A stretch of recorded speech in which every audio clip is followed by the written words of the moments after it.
No! No! No!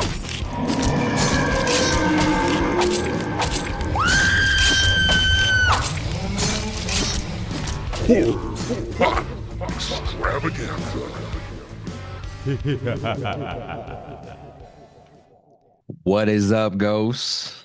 This is the Horror Pop Extravaganza, where you got Pops Ghostly and one other mana who sit down and like to talk about the macabre.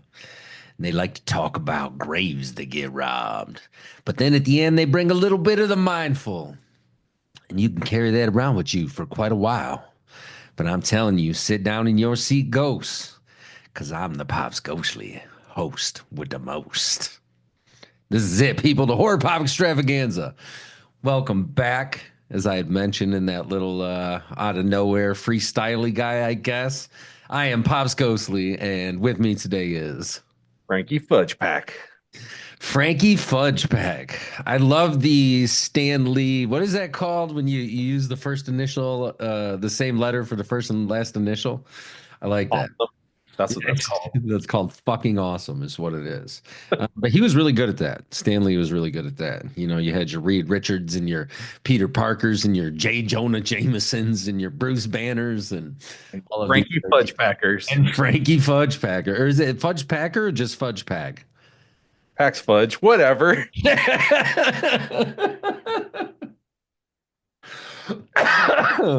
Oh, oh, this is gonna be a good one, man. If it's starting off like this is gonna be a good one. Frankie Pax Fudge, and I don't care. Frankie Pax Fudge. Frankie Pat's Fudge and I don't care. Frankie Pat's Fudge and I don't care. So, if this is your first time, welcome. I'm sorry. This is your first time. We're going to apologize. Frankie showed up today. But no, if this is your first time, welcome. We got a cool one on deck today. I took the time. We talked about it last week when we were recording. We're like, fuck it, we got to do better. You're like, you got to do better. Got to know what's coming up. So we actually have a list of the next 10 movies that we're going to be doing. Tried to be strategic, bounce some new shit off some old school shit, you know, line some stuff up. So hopefully you enjoy and we'll be able to share that with all of you at the end of each episode, what's coming up next. So you have time if you want to check out the movie leading into the new week. But this week we're going with one of the boldest sequels I would say ever made. I agree with that. Yeah. Has there been somebody who was like, "Yo, let's try"? And Jaws 2, maybe. yeah, that's true. That's true. And I, you know, there's a part of me that really likes a lot of Jaws 2. Yeah, there's a ton of fun in Jaws 2, and I think there is rewatching this time. I do feel my eyes were open to an aspect of this movie I'd never appreciated before. And I like it even fucking more. I'm like, you guys tried something and you did something.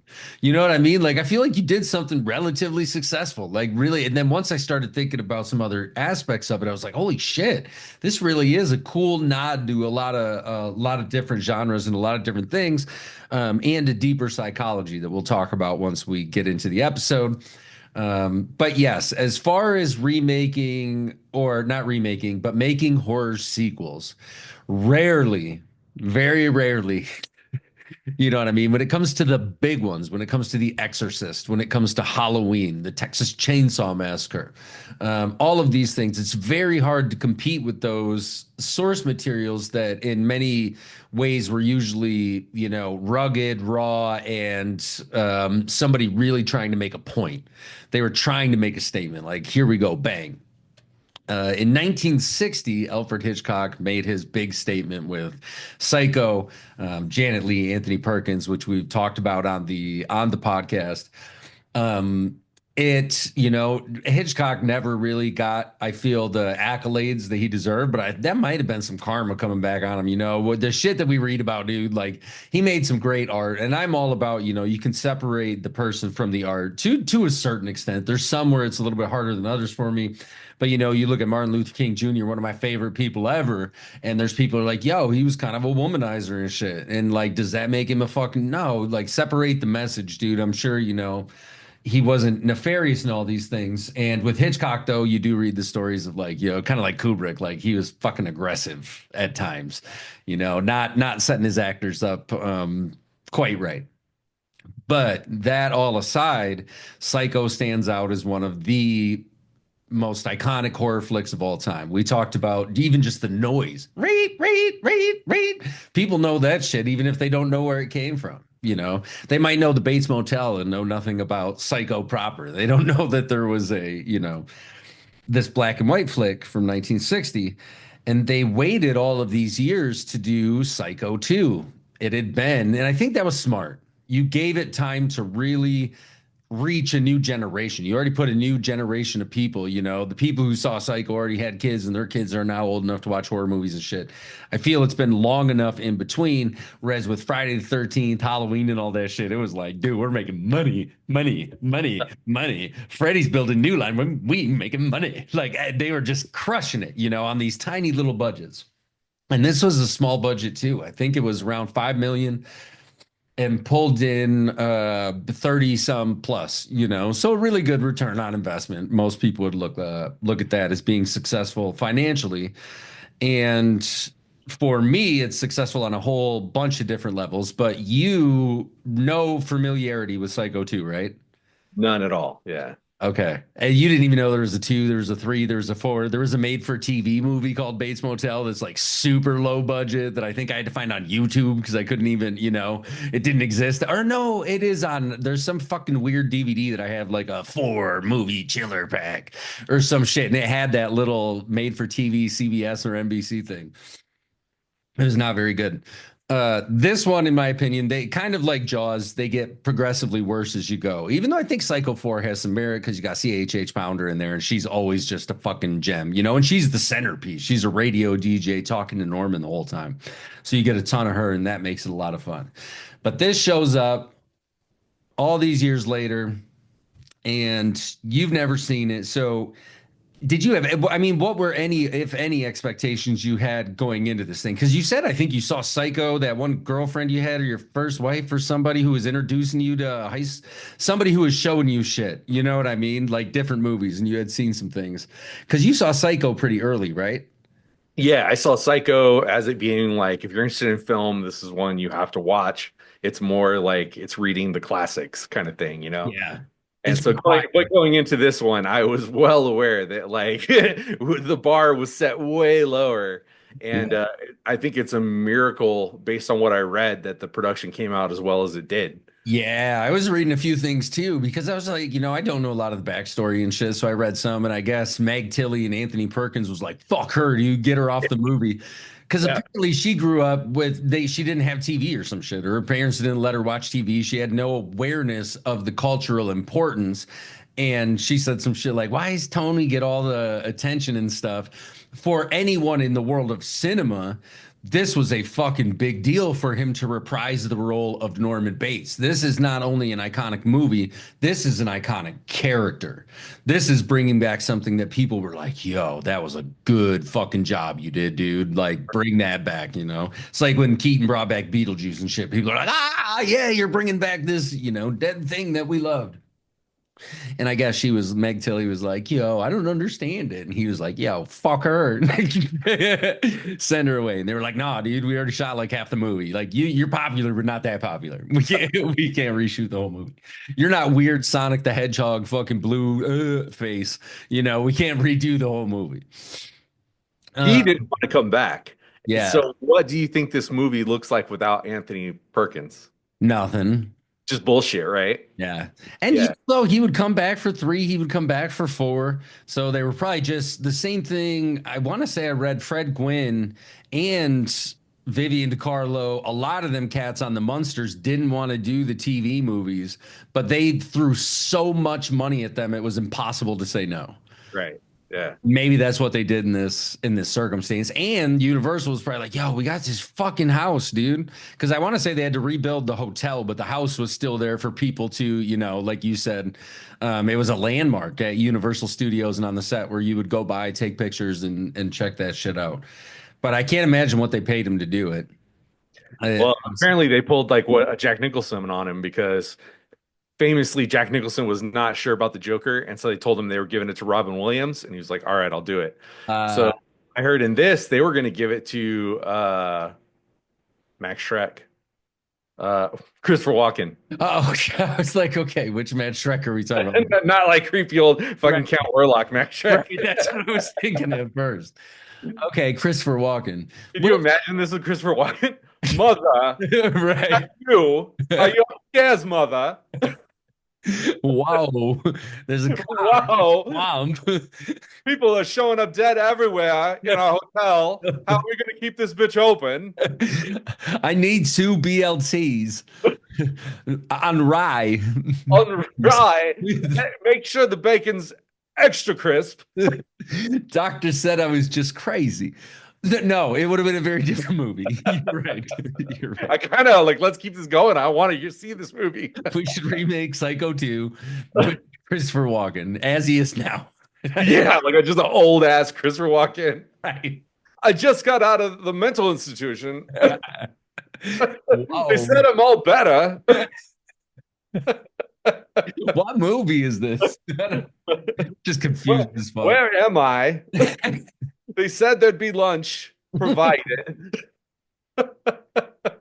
I need softer foods. My teeth aren't as good as they used to be. I used to eat steak raw. Okay. Because you're right. I could sit here and do this with you all day. Wow. That would have been a different movie. Wow. Wow. But I also chase me. I also understand Anthony Perkins probably wanted to protect this character to a certain degree. You're not gonna want, yeah, to an extent.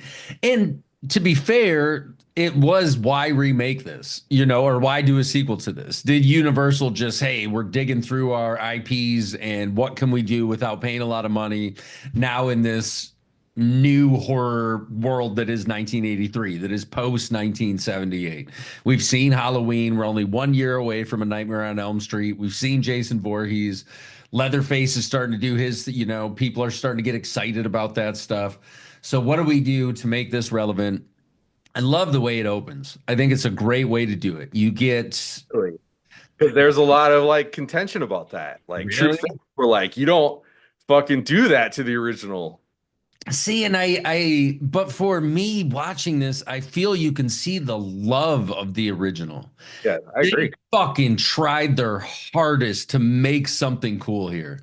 They did, and there was a love of that original. So I think it is that. It's more just like, yo, we're not trying to shit on your thing.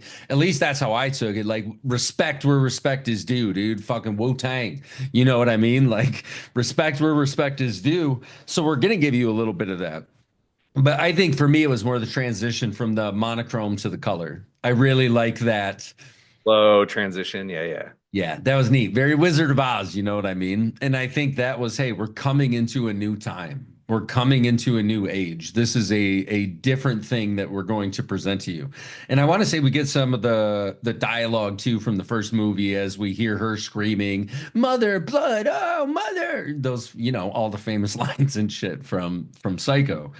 And after we get the transition, we quickly learned that Norman is being released from the institution where he has been, where we had left him in Psycho, where he's just sitting there like, I won't even hurt a fly. I'll show them. I'll show everyone, He's getting released. The judge is there. And then Lila Crane, who was the sister, of course, of Marion Crane, who was murdered in the shower, is at the court. And I've got a petition with fucking 700 some odd signatures on it. The Norman Bates should not be released.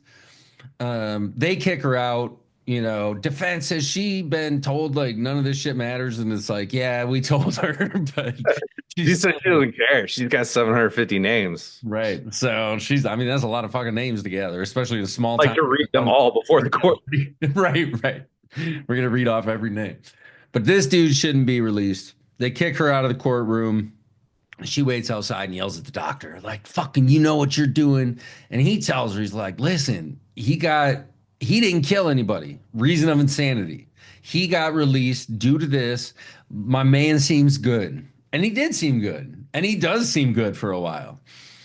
But what got me this time, and this was relatively early on, is I realized that Lila, in her quest for revenge turned into Norma Bates. Right. She's this overbearing mother using a child to inflict her, desires or anything like that. And I'm like, holy shit. And it's a great look at how toxic revenge is in and of itself. Because all these years later, she's just been following this dude, not getting, if she could have somehow given it up and been like, I understand my man was crazy. Like, I gotta let it go. Maybe her and her daughter's relationship would have been great. They would have been owning a fucking floral shop somewhere together. Old fucking used record store. Why not? But for the last 20 years, she's been like, we're plotting on getting this dude. That's all we're solely focused on getting this man. But we'll get to a little bit more of that. So he gets out, they cook her or kick her out. The doctor is helping Norman, takes him back to the house, which is super cool to see the ew. And the sound design in this is really good too. I like the more modern score. It's not just strings.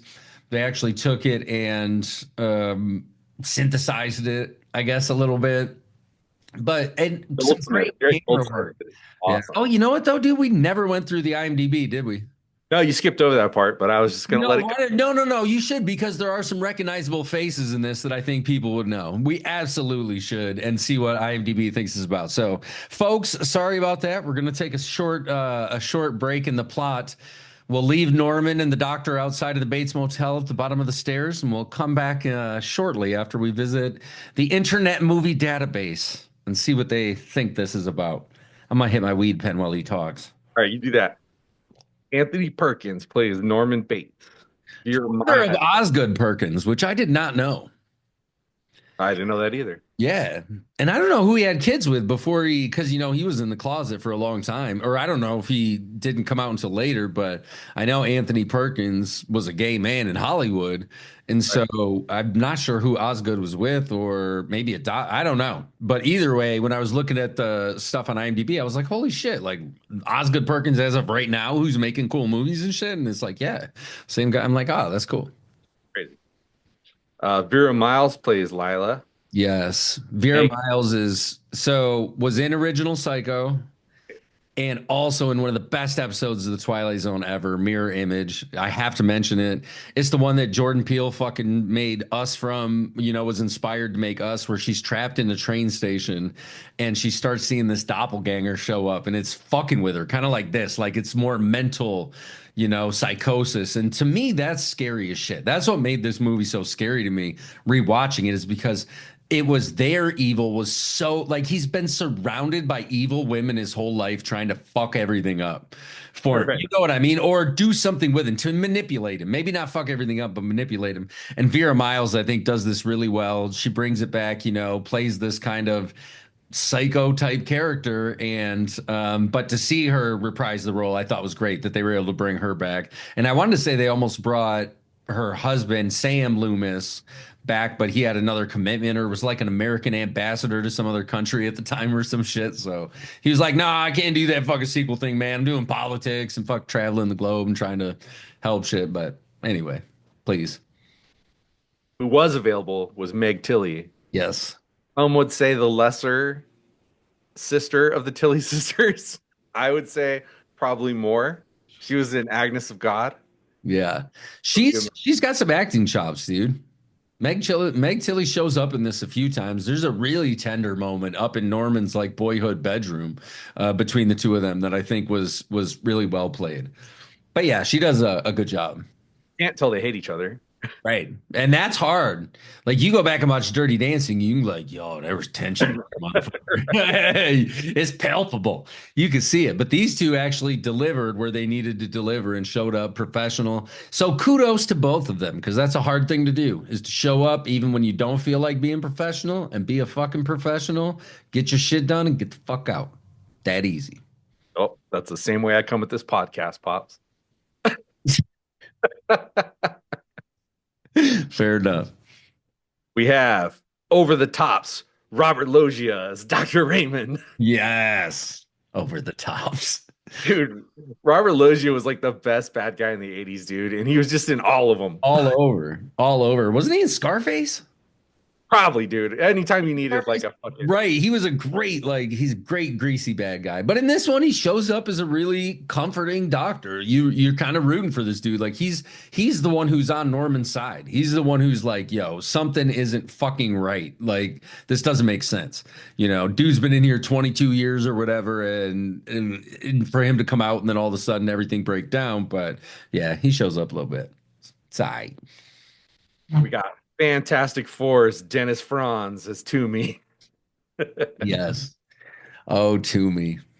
Toomey was a good character. And wasn't he like old school, like NYPD Blue too? Yeah, dude, he was like the first naked ass on That's right. He was television. the first booty on television. Like, That's if there's going to be an ass, it cannot be a pretty one. No, it's got to be Dennis Franz because people are like, we'll accept that ass because we didn't want to see that ass. Right. Yeah. Fantastic. Hugh Gillen as Sheriff Hunt, just bringing it. Bringing it, dude. And I'm trying to remember the face I've seen so many times. And I want to say I saw him in, the 90s in like an Adam Sandler movie or some shit playing a goofy character. But I know I want to go back and look and be like, where else do I know him from? Because yeah, he shows up and really plays it well as the small town sheriff. We got Claudia Breyer as Mrs. Spool. And let's see down the list here. We got okay. Nothing really coming down the list. Tom Holland, the guy that wrote it, played Deputy Norris. Who directed Child's Play, right? Oh shit, you're right. Or wrote Child's Play. Not the Tom Holland that we know as Spider-Man. Definitely not that Tom Holland. Yeah. And I think Tom Holland did Fright Night too, right? Oh shit, yes he did. Mm-hmm. All right, you got your fucking horse up down. And Richard Franklin was the director of this, and he was a student of Hitchcock. And you can see him like the angles, dude, the angles. He's there like, I'm gonna put the camera in a weird fucking spot. But a lot of times I was like, good for you, man. Because that house, that whole set was already used with specific angles. We saw shit in a lot of different ways with the stairs and that, but you could see the love letters, the bird's eyes and it was cool. Yeah, the house is a cast member all of its own, man. Absolutely. I want to live in that house. Like, if I had the disposable income to build any house, I would build a replica of the Bates house. Because outside of all the Bates shit, it's a beautiful house. Like, the layout is amazing. You know what I mean? You got the little sitting room where he fucking sits and plays his piano off to the one side. The stairs are gorgeous, goes right through to the kitchen. You got the cellar. Yeah. It's just, I don't know. I like it. Hole in the wall where the boys can see it all. Right. Like Porky's. Just like Porky's. All right, you ready to hear what IMDb thinks this movie's about? Heck yeah, I do. All right, here we go. Okay. After 22 years of psychiatric care, Norman Bates attempts to return to life, to a life of solitude, but the specters of his crimes and his mother continue to haunt him. Dun, dun, dun, dun, diddly, diddly, dun. That's, I mean, I guess not terrible because I do, and we're going to spoil this movie. I feel this one's almost even more twisty and turny than the original. There's definitely a lot of different shit going on here, and the ending is one of my favorites. Like, and it gave me one of my favorite Eminem lyrics of all time, and we'll talk about that when we get to it. But Norman is gonna work at the local diner. He doesn't meet Toomey right away. The doctor and him go to the house, and the doctor's like, okay, you good, bro? Like, I can get you in town. You can fucking sleep. I mean, the doctor's down. I feel like he'd have been like, come to my house. You sleep in between me and my wife, and we'll keep you safe all night. But he's like, no, I'm good. Like, this will be okay. He's got a bag of groceries, but he does see some shit up in the window. He's right. Immediately he sees something in the window and he's like, what the fuck was that? And he's like, oh, there hasn't been tenants in years. So apparently they were renting it out, the house for a while. But he gets up there. No, I'll be good. Don't worry about it. Okay. Remember, you got a job to do tomorrow. Fucking, you got to show up at the diner. Cool. I'm down. Goes to the diner, meets Miss Poole, who runs the front counter. The manager, chef type guy, the cook. It seemed like he was the boss, maybe the owner of the diner. And then as Norman walks in, he meets this young Meg Tilly who plays Mary Loomis on the phone, like, oh, fighting, just fighting. but a little bit in the background, and Norman's kind of checking her out, whatever. And he's like, "Oh, is everything okay? Oh, it was my fucking boyfriend or something." He's like, "Oh, that sucks. Sorry about it." And you can see they're kind of friendly right off the gate. Throws a apron on. She gets yelled at. Get back to fucking work. Go out there, do what the fuck you got to do. And Norman is, I think, reading orders and maybe doing dishes, like a lot of just menial type jobs around the restaurant. But I want to say he meets Toomey before Toomey comes into the restaurant because he fires him pretty quick. Yeah, he picks the girl at Meg Tilly because she's having another fight with her boyfriend, and he's like, "Don't come home because I'm already Right. hooking up with a brand new snatch." Like, you're such a jerk. Just by the way, guys, for anybody listening, red flag. If a girl's arguing with her boyfriend real loud on the phone, yeah, that's an in, but it's also a serious red flag, boys. Right. It's not a storm you want to like, you don't point your boat toward a storm. And you certainly don't be like, "Hey, you want to sleep in my house tonight?" Right. Now, Norman, though, in a lot of ways, has lost his entire life to other people up until this point. His entire existence with his mother was dictated by her, and we'll learn later on, like, her boyfriends and the love interest that she would try to bring in. And then it was dictated by the state, which I'm sure was everyday group therapy. It was you eat at this time, you do this thing this time, working with the doctor this time. For 22 years, he did that. He hasn't had a ton of time to actually grow. So I think mentally, he still might be a little bit regressed to the point where he's just like, friend. He really doesn't have any sexual interest. At first, maybe. Right, right. But I want to say that was the part of him when he never was able to express it, I guess, because that's when the mom would take over and be like, dirty little sluts and shit. Which was very Ed Gein, like we talked about during the Psycho episode, that's what he experienced when he was a kid. His mom was like, all women are the fucking, because her husband left with another woman. And then all of a sudden, all women are the devil. Yeah. I don't know. My queen of quality is pretty amazing. So you're right. She goes to leave and she's like, "Oh, I'm just gonna walk to town." And he's like, "Oh, you're walking the wrong way if you're going to town." Which I'm like, how you got a fucking job somewhere and don't know which way town is? That's where, like, these two are both red flag ignorers. Right. Right. They should have split and walked separate ways. Would have wound up a lot different. Right. Sad Hulk music as he walks back to the hotel. Roll credits. All by myself. Going home for a bologna sandwich and milk if you would like to join Cheese me. sandwiches, toasted cheese sandwiches. But that's what happens. He's like, I'm gonna go home and have some cheese sandwiches. Why don't you come stay with me? I got a place. Don't worry about it. And that's when I think Toomey runs into them and is real gross and like disgusting with her. And so, or maybe he just tells him like, get the fuck out of here. Because at some point he tells the doctor, like, I think he was trying to turn this into an adult motel. Yeah. And even the doctor looks at Norman kind of like Norman's very sincere about it though. Yes, Norman is a child. He goes to the hotel room to check it out before she goes in there.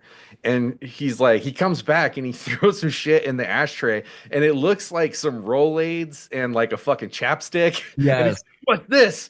And Dennis Franz is like, them's party favors. People were in these rooms by the hour, son. We are a party hotel. How do you expect to get people to come in here after you murdered up everybody? That's right. So, like, you're fired. He's like, you can't fire me, motherfucker. I'm Dennis Franz. Look at my butt. Oh. And he tells Meg Tilly, he's like, you go up to the haunted house and wait for me up there. And she's like, are you sure? I kind of feel more comfortable here. And he's like, hey, just do what I say. Go to the haunted house and stay there until I tell you to come out. Norman is never that aggressive. Okay, he wasn't that aggressive. He was like Norman. He was like, go up to the house up there and Just wait for me. I'll be there. Don't worry. But then Because she tells him, she's like, I don't. ashtray, right? There was like a naked lady or something in the ashtray, and he was like, "Oh." So like it was like you get a porno deck of cards or some shit back in the day. It was like a porno ashtray with some girl like maybe in a bikini or something. But yeah, he was appalled by the state of the Bates Motel. Yeah, he was gonna fix this baby up, paint it yellow. So right, yellow, canary yellow. Wait. So they get to upstairs, start having some conversations, and he's like, "Oh, you want something to eat?" She's like, "Oh, yeah, maybe." And then he makes the sandwich. I don't got a knife. How do you do the knife? That's the red flags. You're like, he's pretty good when he first comes home. He's not. He, I can't even cut this sandwich without cutting this bitch's throat. Listen, though, he didn't expect the knife to be there because he's like, there's no cutlery. It was all taken out whenever. And she's like, oh, why not just look around? Which we will learn later on that her and her mom planted all this shit. And Right. she gives him the big knife, but then is hesitant to eat the sandwich at all. She's His fuck sandwich. sitting here with a killer. Sitting here with and he's down. He's like, whatever, I'll make you something else. Norman is probably in the best place he's ever been at in his entire life. But And he's the so entire great, though. shitstorm around him is trying to bring him down. He's another Leatherface, dude.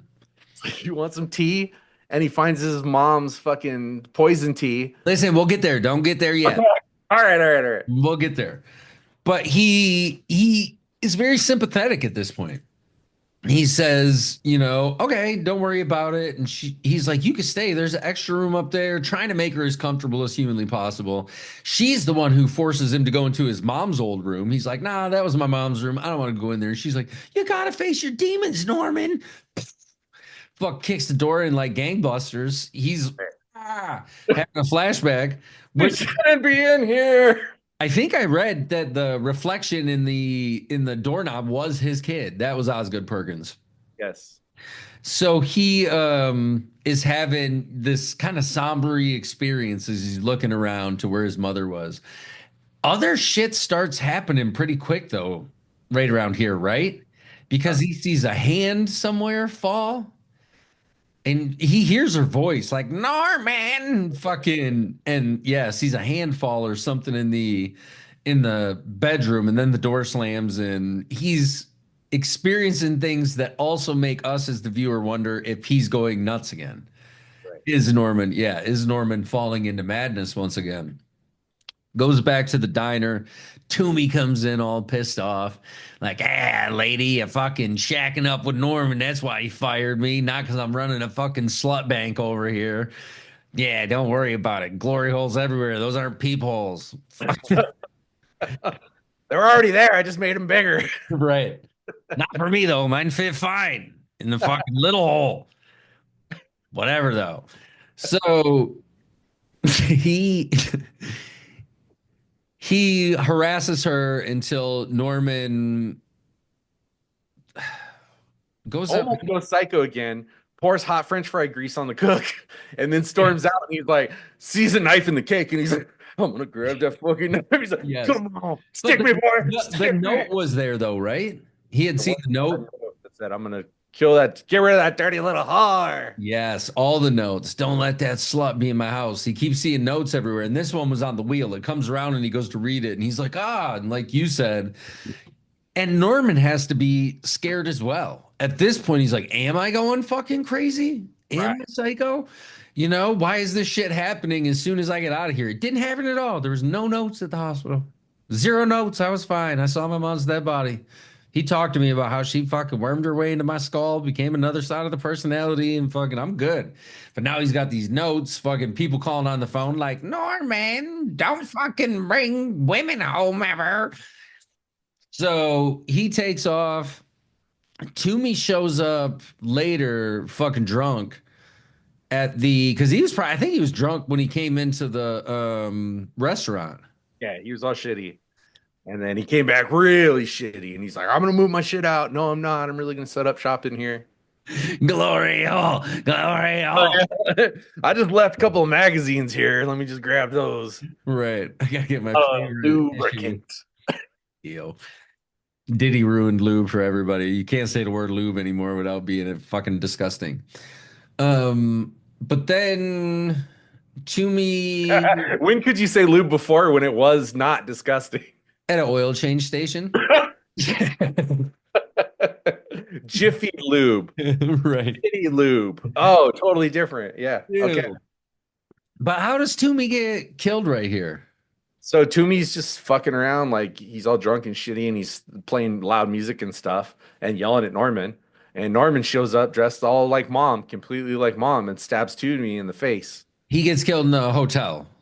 Yep. Yes, okay. He gets sliced like Arbogast in the first one. It's like right across, yeah, the front of the face. And then we assume we don't see Norman as mom though at this point. We just see the iconic shadowing that we saw in the original when the shower curtain opened and you saw the silhouette of mom. So he's gone. Toomey's just kind of gone. We don't know anything more about that. That he's taken off. Mary's still staying with Norman, but do we now learn that Lila and relatively gang, because this movie's got a solid runtime, like an hour and 50 minutes. Yeah, it's starting to get a little long. Which reminded me, though, a lot of the really cool. Once I stepped away from this being Psycho, once I stepped away from this being Alfred Hitchcock, once I stepped away from the iconic status of Psycho, this is a cool fucking noir movie. It is a 1940s gritty, dark, detective, psychological, but real world still on the ground. People driven by vengeance or fucking revenge.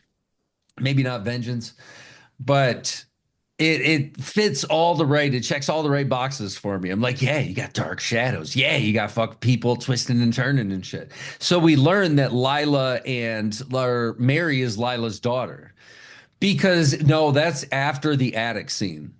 He gets locked up in the attic. Norman's up in the attic.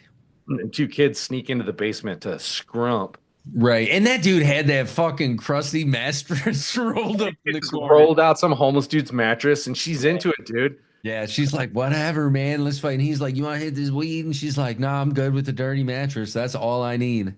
She's like, just start rubbing on my titties, and he's like, all right, let's get right to business. Right. And he does. They get right to business. And then we see the shadowy shape coming in because you don't ever fuck. And you don't go, like, that would be a scary place to go fuck anyway. Like, let's go hide in the cellar of the murder house. Right. Who This is does where they found mom's dead body. She laid on this mattress. This was her favorite mattress. does that? He's like, this is where he kept his dead mom. Right. Look. Right. That makes me so hot. No, what was Leatherface, that origin Leatherface movie where they were doing it on the dead body? Him and his girlfriend. You ever watch it? Yeah, you remember that? That was fucked up. Anyway, she gets away. He gets killed. The boy gets fucking killed. She gets off, gets to the sheriff, and is like, "Oh shit! I was down there, not trying to fuck or anything." And all of a sudden, my boyfriend got fuck killed down in the hole. And so the sheriff goes to Norman's house. Norman's like, fuck, I've been up in the attic the whole time. Up here all day, man. Right. I don't know what's going on. But then Mary gets there. She comes running up and the door's unlocked. And he's like, no, I swear, dude, I swear it was locked. Because he had seen his mom's room all set up. They had set it up when he That was very cool. Yeah. Yeah. That whole the level they went to fuck with this dude is depravity. Right. And there's a great line near the end when Mary is talking to the sheriff and she's confessing and she's like, I feel really fucking bad about what we did. Please help me make sure Norman's okay. And he's like, Norman did this shit when he was crazy. What's your fucking excuse? All right. Yeah, and that was good. I was like, damn. Because it is. If you look at just these two characters, Lila and Mary, this is a very orchestrated, militant fucking plan. It is. Yeah. Okay, you're going to lock him up there. Then we're going to get mom's room looking just like it was when she was alive. Then we're going to get him fucking trapped somewhere else. Then we're going to put everything back away. We're going to keep doing this. Then I'm going to call while you're over here. You get dressed up. You do the thing. I'll get dressed up. You called it. And it's fucking deep. It's like Usual Suspects level fucking deep. You know what I mean? So the sheriff comes and he's like, Norman, what the fuck? Like, this is some old shit. He's like, why are you here? And he's like, about some business. He's like, what kind of business? He's like, the old kind of business. You know what I'm talking about, Norman. I got a young girl said she saw a shadowy figure dressed in all black. Sounds a lot like your old business, Norman. Can we take a look around? Goes down into the cellar. Nothing's there. How they cleaned up all the blood is what I want to know. Well, that's comes into play, I think, later. And it was a dirt floor cellar. Honestly, it wouldn't be that hard to clean up blood if you just fucking move dirt around a little bit, for the most part. I'm going to go ahead and believe that you've probably done that before. I can neither confirm nor deny any allegations against me at this time. um, so Norman is like, I don't know, let's go find out together. We are wondering, is Norman crazy again? Has he broken? But we now know that Lila and her mom are fucking with Norman because Mary tells the sheriff, she's like, Norman couldn't have done it. He was with me. He's got an alibi. You know what I mean? And Norman's like, why'd you tell him that shit? I wasn't with you. She's like, don't fucking worry. You know, you had to, but blah, blah, blah, whatever. And then goes to her mom, and her mom's like, what the fuck? Why didn't Right. you? Yeah, why didn't you fucking? You that was it. That was our moment, and you blew it. Fucking daughter. And the cool thing I noticed as well is that she calls her mom mother the same way Norman does. Never mom. Yeah. There's that power thing there. Yeah. Mother. It's always mother.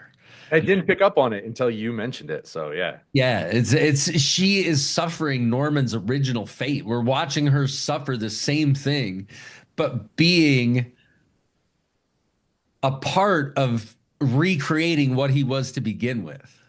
And Right. it's like, man. And now Norman's had not only the first time it was just one woman against him, it was mom. Now he's got two different women against him. Doctor seems to be the voice of reason. He keeps showing up like, this doesn't make any fucking sense. You guys, everybody calm down. This, I know Norman's good. We don't got to worry about this. Sheriff does the full investigation, and I don't think they find any physical evidence. Lila shows up to the sheriff. Why didn't you take Norman away? He killed that boy. Everybody's talking around town. Sheriff's like, show me a body. Show me some blood. Show me anything. We can't go on pure speculation. That's not how the law works. The law has a way about it. Oh, sheriff, you don't know what you're doing. You're unleashing the beast all over wherever they're at. I can't remember the name of the town.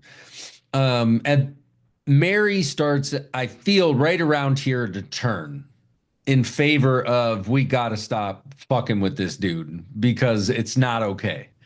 Right. She sees it firsthand. Lila doesn't. She doesn't see what's happening to Norman, whereas Mary sees somebody who's slowly breaking. This dude who's gently playing the Moonlight Sonata on the piano at night. And it's like, oh, my mother, you know. And around here, he says, it's not my mother because they dig up Mrs. Bates to show him. Yeah.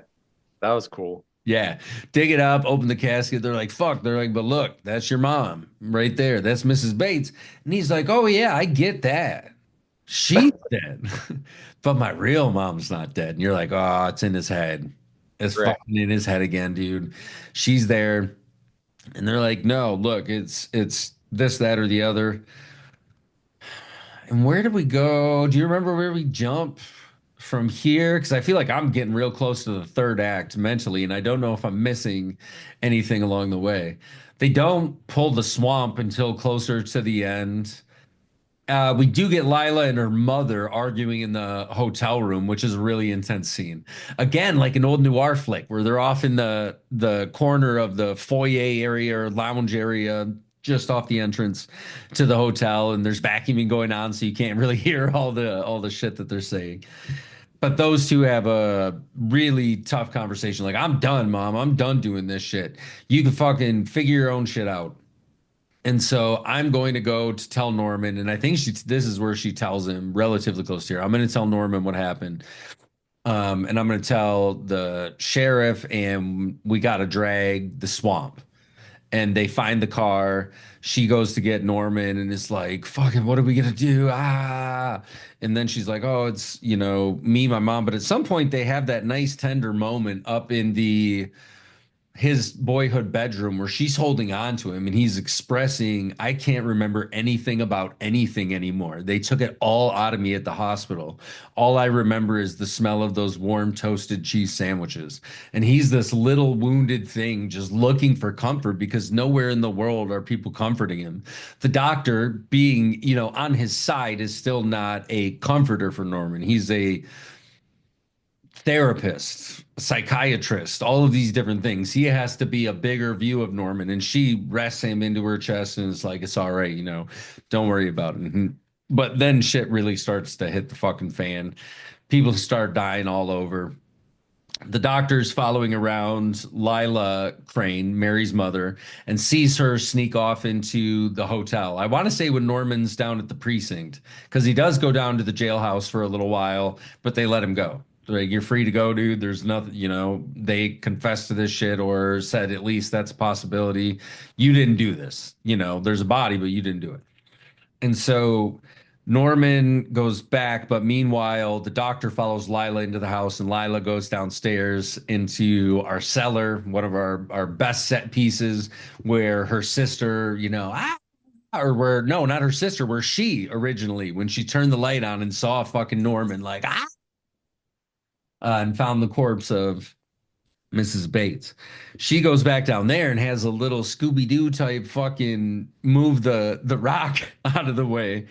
And that's also how you could have got rid of the blood. If them rocks were loose, just flip them over. You know what I mean? Yeah, like a fucking labyrinth. Those little guys that would turn Sarah's things around. But she goes down there and has the wig and the dress and the knife and everything right there downstairs. We see the shadowy figure come up. We realize that in the original, we never saw the knife touch Marion's body. In this, we get a knife right through the fucking face. Yeah.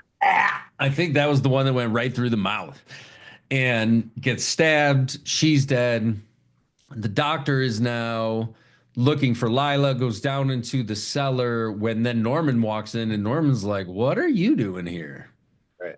And he's like, "I followed Lila." And he's like, "Oh yeah, but my real mom, remember?" He's clearly starting to break. Mary's trying to help him. She's like, this is not you.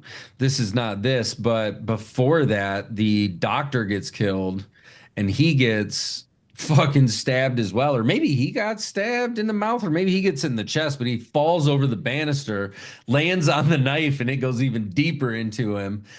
Or no, Mary stabs him. She's dressed as Norman's mother. She's got everything on to try and convince him that all of this was fake. And she's like, "Look, it's me, it's Mary, da da da." And he's on the phone. He's like, "Yes, mother. Kill her, mother. I can't, mother." And she's like, runs upstairs. Lila, quit fucking calling him. There's nobody on there. She hangs it up. We see a shadowy figure coming from behind her. She turns around fast and stabs the doctor right there. Boom, boom, boom, falls over, slam, knife goes in even deeper. Norman comes out like, "Mother, we got to clean this up. They're going to be here, mother. We've got to get you to the cellar." And, we see Norman going fully back to where he was. Is any of this Norman's fault? Yeah. Which, I mean, the original, well, I don't know. Do you blame his childhood on him? The only protector he had decided to willfully beat craziness into his head? Yeah.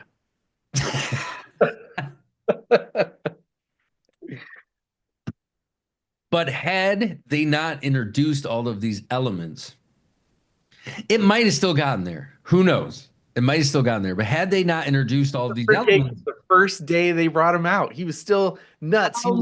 how long was Leatherface okay by the time he got to Netflix? 40 years. 40 years that chainsaw was in the wall. There was a bunch of stuff going on in between there. I'm saying if Norman would have had a nurturing environment, you even saw it with him upstairs with her. Like, he just wants the cheese sandwiches. I just want to pet the rabbits, George. He's gonna be having Chianti with Hannibal Lecter, dude. Like, that's where he belongs. No. He was first walking up the steps in the very beginning of the movie, just walking up the steps with a brand new grocery. He's about to start his new life. He's like, "Hey, doctor, I think I saw my mom up in her window." But we know that was Lila. We know that was Lila. That was not someone. That was a person in the window. He wasn't turned around and been like, "You know what? Maybe we should stay in town."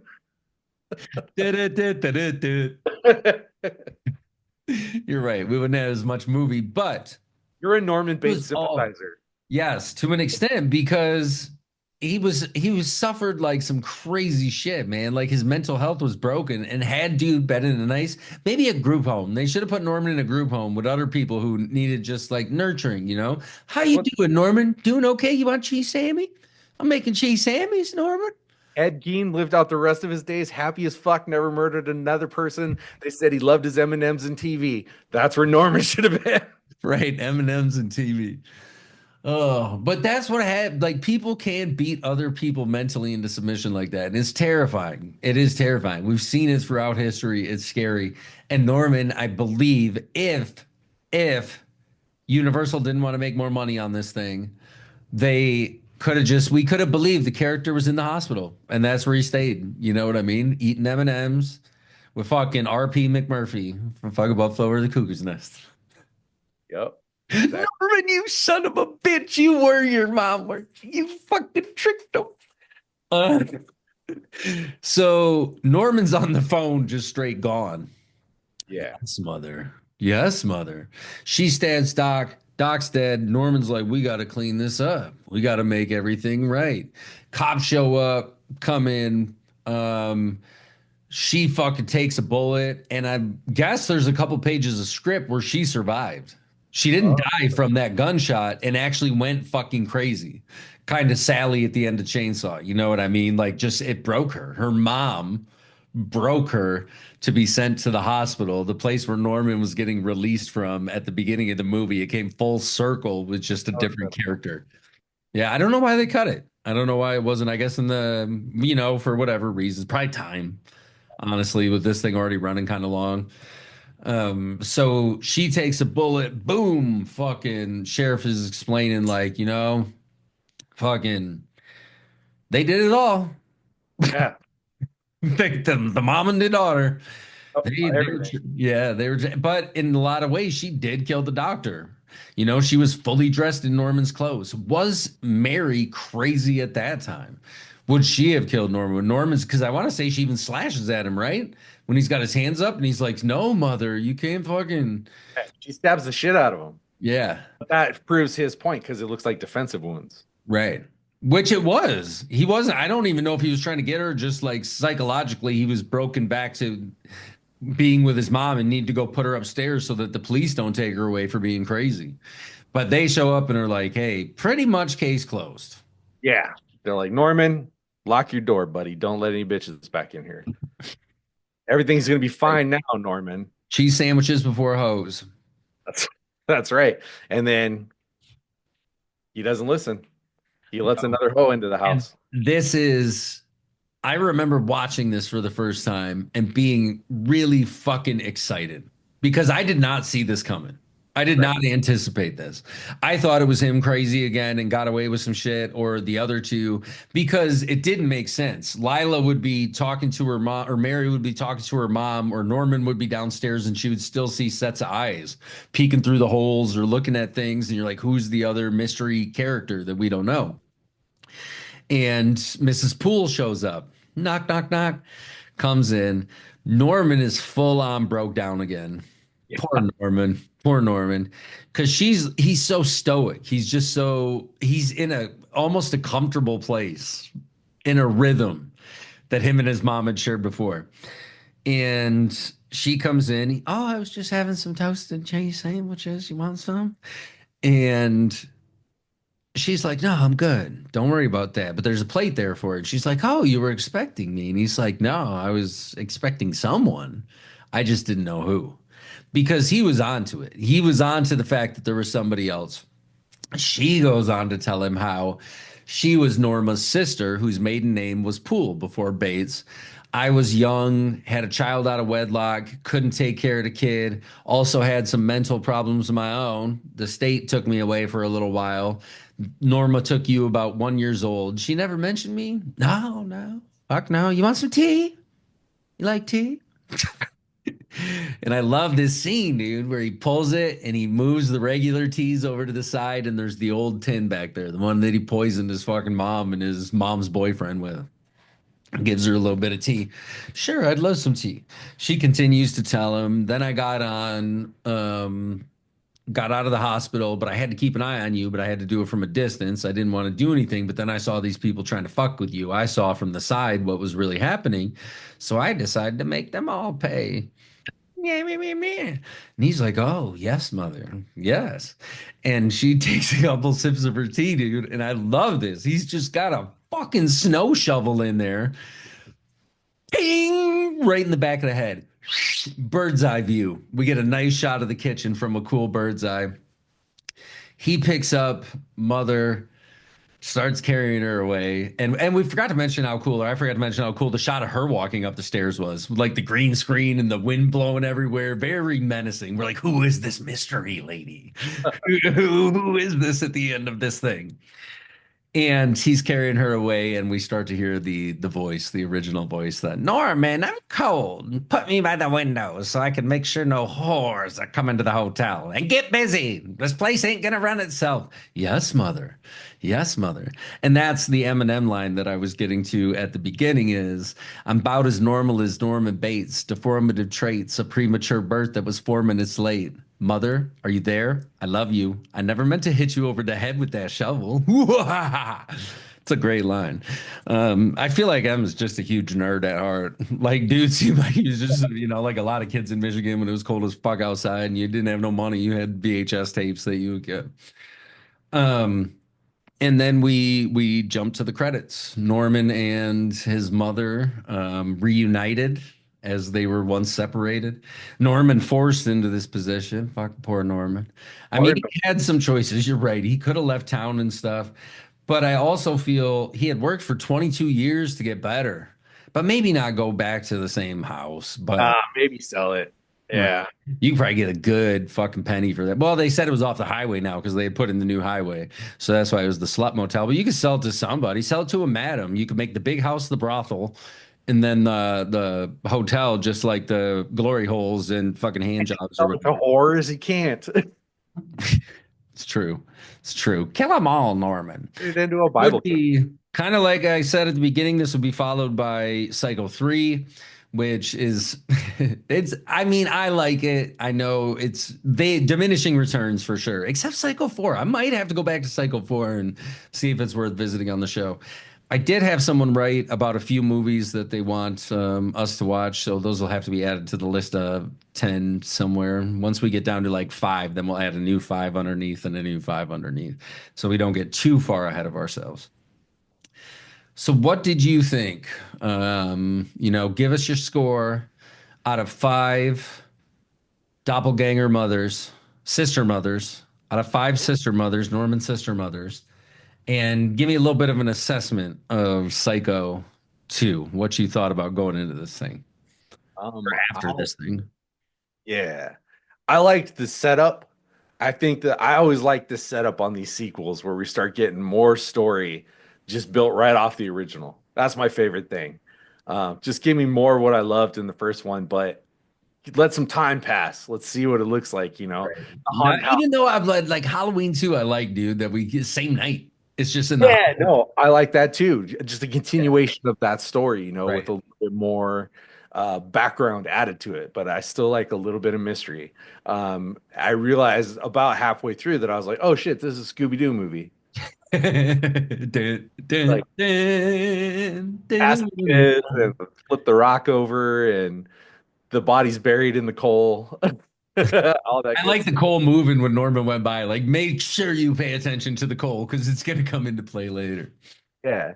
Yeah, I liked it a lot. I thought it was good. I kept visualizing it being in black and white and thinking about how Hitchcock would have done it. Right. And this would have been a masterpiece based off his original had he done this, probably. Right. Because it's a noir story, and that's what Hitchcock did for so many years. People forget that even, early in the silent era, he was telling like crime stories and shit. And then he would go on to tell more and more crime stories. There's just straight Hitchcock crimes that aren't thriller, supernatural, nothing like that at all. A lot of his shit is like that. He liked playing in that world. And I think you're right. He would have taken this, but I don't know if he would have made a sequel to any of his shit. Right. I don't know. Your little Psycho 2, though. And but to your point, there is a lot of Scooby-Doo elements. Yeah. You are right. I think it's fun and it works. That would have been, if you think about it, 83. So the kids that were the Scooby-Doo kids who were 10 around Scooby time would have been the people spending the money at the box office. You're aiming at a certain target. If you're Right. trying to make money, money to pay Anthony Perkins whatever he wanted to make the movie, money to make some money. And so continue. What's your score? Or So I'm one gonna more you say, have?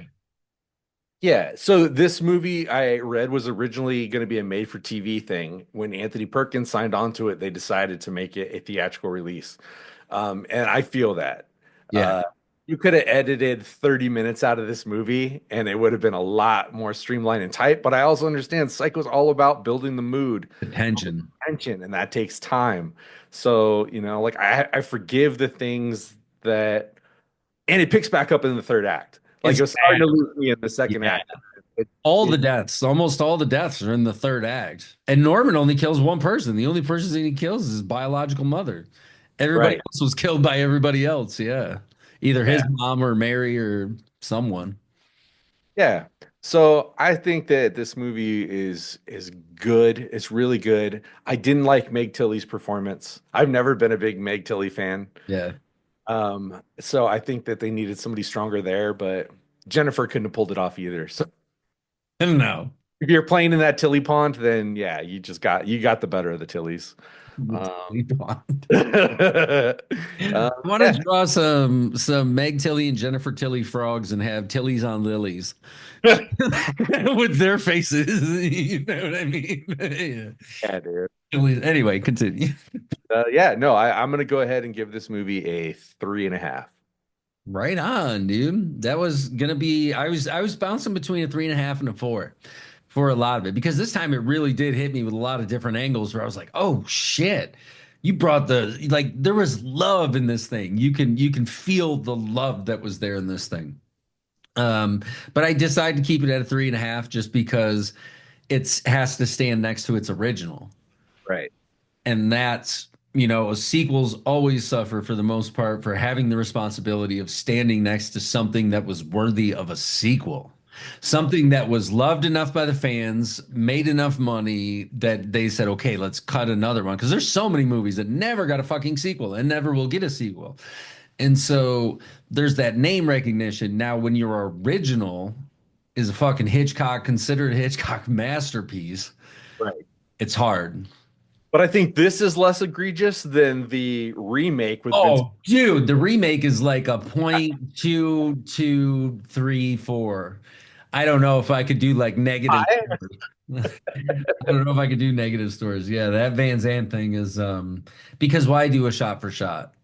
Why do a shot for shot of one of the people who is what they were known for is creating the new shots. He would right. do something and then other people would be like, wow, how'd you do that cool vertigo thing? Oh, I ran it on a track while I was moving at the same time and zooming at the same time. Oh, that's awesome. Oh, how'd you get that? Oh, I went down here, tracked this way, tracked that. Oh, yeah. People would try to replicate Hitchcock in that way for so long. And then to try and do it like exactly framed the same way, that is something I'll never understand. And not a lot of people do. There's not many people out there who are apologists for the Psycho remake. I don't know if I've ever met one. Vince Vaughn. No, I don't even think he would. He'd probably like, damn, man, yeah. He's like, let's talk about that fucking Brawl on Cell Block 99. I'd be like, yeah, Yeah. let's talk about that cool shit. Even Bill Murray in Zombieland. You got any regrets? Maybe Garfield. Um, okay.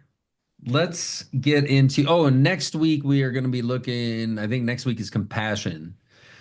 That's that new one. Did that hit HBO yet? Or do we have to adjust it? We can find that out because I'll put it in the show notes when I edit this one. So just look down at the bottom of the show notes. I know I added Psycho 2 last week, so I'm going to try and make it a point to put it in the show notes. So wherever you are listening to this, just check the show notes. Companion. You said compassion. Oh, Companion. Yeah, Companion. Yeah. So yes, that's going to be next week's movie.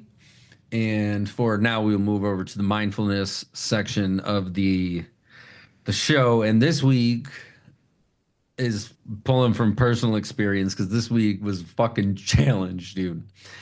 It was. I don't know. I feel like everybody is sick right now around me with I don't know if you guys are getting the same shit out west with everything kind of changing, the weather changing.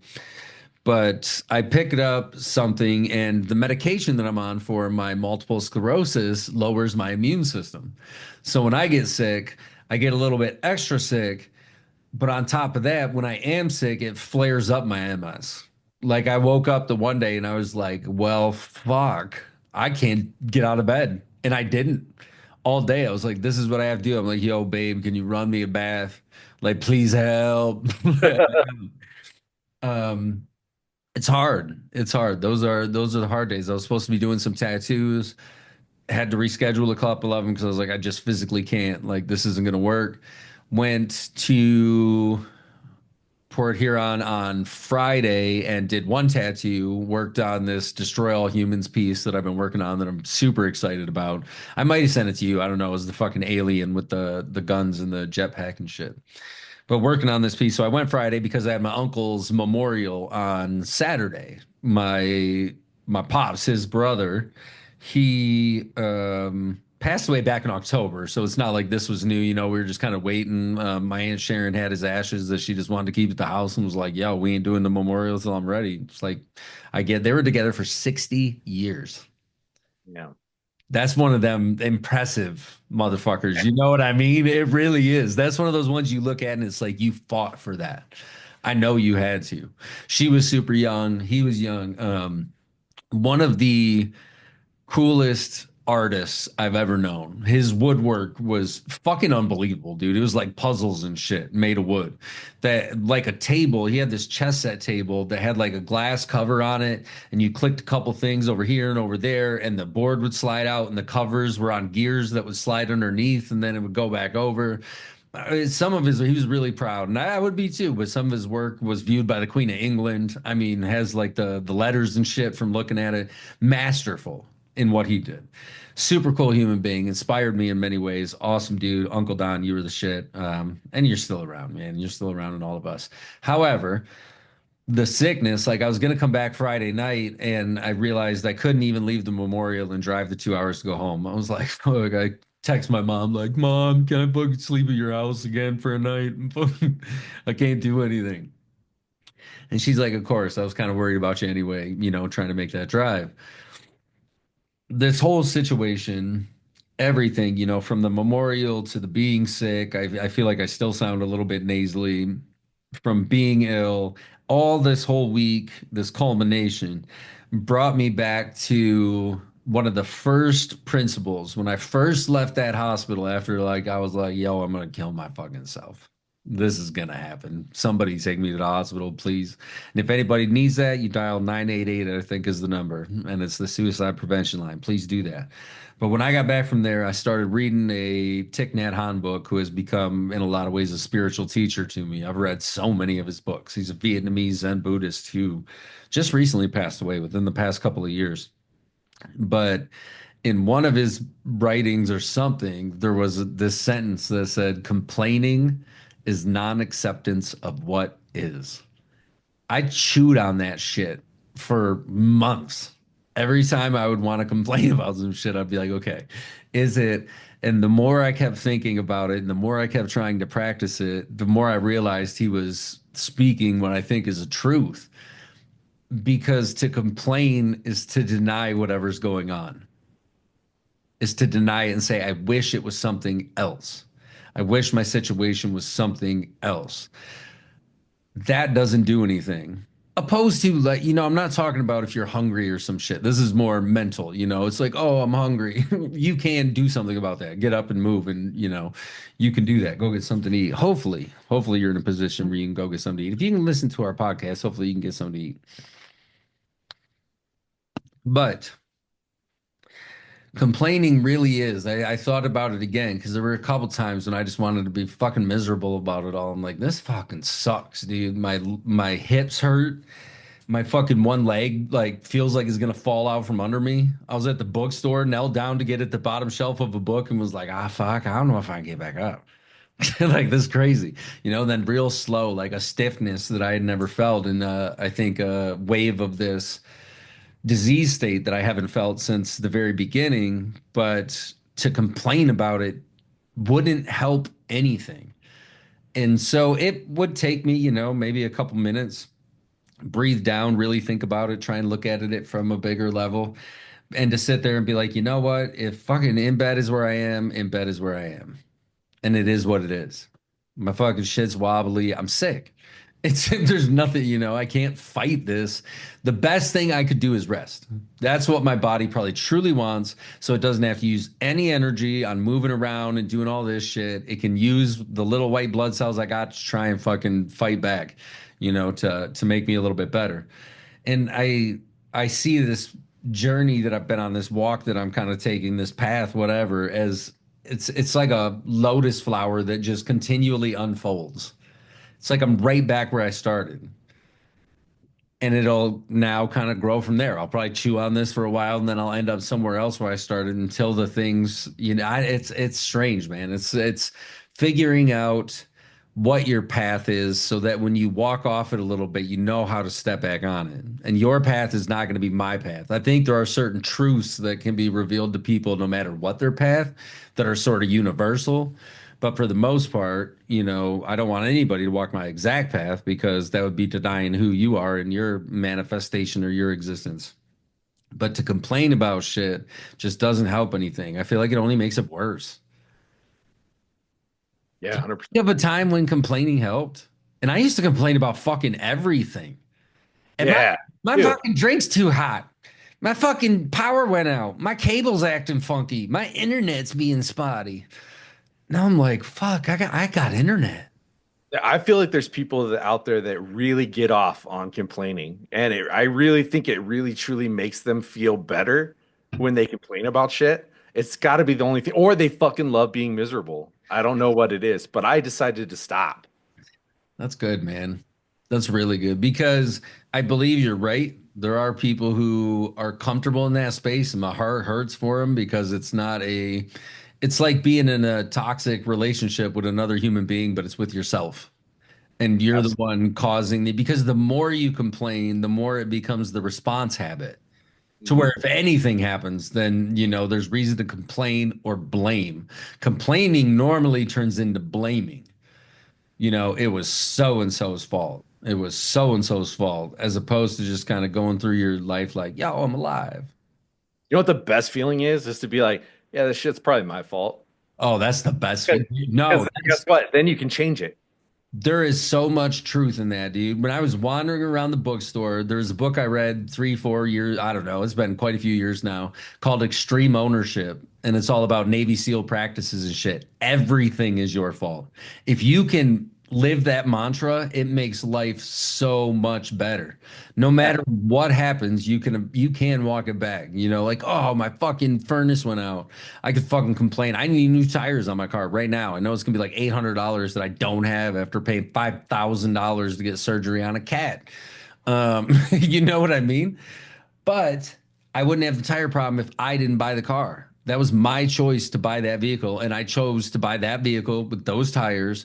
I made that decision. That is my fault that I need to replace the tires. And when you can eliminate all of that pointing fingers at anybody else, it makes it, like you said, makes it so much easier to act and say, yes, this is me. This is my responsibility. If your kids are fucking driving you crazy and you want to scream at them, that's your fault. Right. You had children. You chose to be in a relationship. A lot of people chose, to have a child. There are circumstances maybe where somebody didn't exactly choose to have a child. I hope that's very few and far between. To the, dads that run away and shit, that's terrible shit. You're choosing to do that. And I think that comes back, not only you're not even making a choice for you, you're making a choice for your child who now is going to have a generational curse of somebody who took off and have to deal with all that shit. But you made that choice to have sex. That is your decision. Choices have consequences, good or bad. Every choice has a consequence. But if you can walk it back and then take ownership to your point and say, you know what, this is my responsibility. I better fucking do something about it because nobody else is gonna do it for me. One of the big things, I just got back from 6 days at Disneyland. Nice. So I got to see a whole education of parenting and child behavior Right. on every different level of the spectrum, including my own children. And one of the things that I noticed is that kids are freaking out and parents are like fucking pissed, like they're ready to kill this kid. And you're like, do you realize, think for a second, you're mad because your kid's acting up. your kid is acting up because you're not listening to their needs. Right. They're either tired, they're hungry, they wanted to do something and you're dragging them somewhere else. I get it. It's Disneyland. It's a fucking heightened situation. But that was one of the things that I just looked at and was like, God damn, I'm just gonna talk to my kids on this trip. And when they're like being shitty, it's not because they're just little shitheads. It's because Right. they need something and they don't know how to express it. And it's my job as a parent to stop what I'm doing and just be like, what do you guys need? Like, where is this pissed off attitude coming from? You're at Disneyland. You have no reason to be. I spent so much money. I'm gonna strangle you. You Fuck do yeah, know though, that. dude. Listen to you though. You really have come, man. Like you've made some progress. Seriously. I know the people fucking listening to this don't know all the behind the scenes where you and I used to sit and talk, for like an hour, 45 minutes at a time about shit that was going on in life. But that mentality is great because you're right. They might even not know how to express their emotions. And those other parents, you could look right at and be like, this is your fault. You decided to come to Disney. Yes. Did you ask your kid if they wanted to go to Disney? Right. That's a Because good question too. so Yeah. much money to go to Disney, and they're like, "You should. This should be the happiest day of your life." And they're like, "I would have been just happy if we played catch in the park for 15 minutes." Right. Dang. Dang. You ain't lying though, dude. You ain't lying. And observing is really all it takes to see. But then in my heart also hurts for those parents who are probably, I don't know about all of them, but buried in debt to try and pay for the trips. I had to put fuck 9 grand on a credit card to be able to take my family to fuck Disney because that is what it costs. If you got a relatively decent sized family, you're coming out the pocket 7, 8 grand. Yeah, 100%, dude. We had to pay for the plane and the stuff and all of it. But you know what we did? We bought our fucking Disney hats on Amazon before we went. We went to Walmart and paid $4 for Mickey t-shirts that matched instead of 45 to $80 at the park, you And know? that's being smart about it. That's being smart so that you're not paying for it later. Yeah, Because peanut butter every single- decision has a consequence. Credit decisions have consequences. You made a decision. Let's talk about what the consequence was. It was only $4. You said, we're going to go beforehand. Decision made. Consequence, saved $280 in the long run because you didn't have to buy Mickey hats and Mickey shirts from the park. Now you can pay for it all on credit if you want to. The consequence is you're going to be paying that off for a significant amount of time, and they don't care. They are coming for their money no matter what. It might feel good. So now you have that weight of that over your head while you're at the park already. And then your kid, like, how the fuck, like you said, can't you appreciate this? And it's like, Right. right. He's like, I didn't even really want to be here. Yeah, like I saw parents just dragging their kids, damn near like abusive, Right. through the park, grab them by an ear and just yank them, dude. And I'm just like, dang. That's crazy. Hey, yeah. That's what's gonna happen to you kids. You fucking mouth off. Yeah, that's why I took my see that lady? That could I'm be gonna send you home. I'm gonna send you home with her. seriously, that's one unhappy lady right there. But yeah, man, complaining is non-acceptance of what is. You just Yeah, gotta accept what is, man. told my kids that too. I was like, your feet are gonna hurt worse than they've ever hurt in your little lives. Mhm. And I was like, just tell us, we'll sit down, we'll chill. We're not in a hurry. We got multiple days at Disney. And I saw so many people just hoofing it, just such in a hurry to get to where. And I'm like, Well, where the 'cause for a day pass, you're coming out $180 to true? Very true. Yeah. so it is tricky, but that's the thing is those people are upset about something. Same thing at the airport. My sister will get to the airport with like fucking 3 minutes before her flight leaves. I don't know how she does it. I love my sister so fucking deeply, dude. It's amazing. She's a wonderful human being. I get there an hour and a half, 2 hours early. I bring a book. I'll find my gate. I will sit the fuck down. I'll read my book or draw a picture because I know there's consequences for being early or showing up late. And Absolutely. you see people in the airport running by frantically. And it's like, you made that choice, though. You're the only person to blame who said, I'm not going to do this. Even if you're like, there was traffic, you could have fucking looked earlier. You can always find a way. You could have stayed at the hotel the night before if you were super concerned, like, I have to make this flight no matter what. You could have slept at the air. Like, there's so many times you could take it back to yourself to a choice you made insane. Yeah, I I was flying out of LAX and I knew the traffic was going to be a problem, but I was like, I also don't want to get there 4 hours before my flight leaves and sit there Mhm. for the whole time. So the night before at 5 o'clock, I fucking looked up on the traffic. How long is it going to take from this hotel to LAX? And that'll tell me what the traffic is right now at 5 o'clock. So I can kind of have an idea tomorrow. Sure. Well, just fucking just make a little bit of an effort and life is so much easier. I am so glad to see you like this, man. I really am. And that is a great practice that I would encourage everybody to find a way, look at something in your life where you feel bitterness or anger towards injustice, feel you were done wrong in some way by the universe, fucked you. Look Right. at that situation and just walk it back until it was your fault. Find a Because solution before the complaint presents itself. that one or two breaths, dude, is all it takes to slow down before the angry takes over. All right, people. We'll be back next week with Companion. It's gonna be fucking cool. Please continue to write us or send us message or leave us comments wherever you can do that kind of stuff. Just if there's anything in particular you want to hear us talk about, whether it be on the mindfulness side or on the fucking horror movie side. It doesn't always have to be, hey, here's a movie recommendation. It could be, hey, I'm anonymous and this is some shit I'm dealing with in my life. Got any thoughts on it? I would genuinely like to do some of that stuff for people if I could help out in that way at all. Anything else you want to add, Frankie Fudge? I'm just over here packing fudge, baby, packing fudge.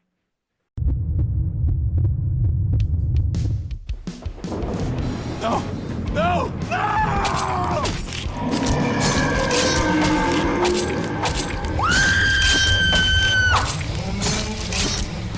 Horror Pop Extravaganza.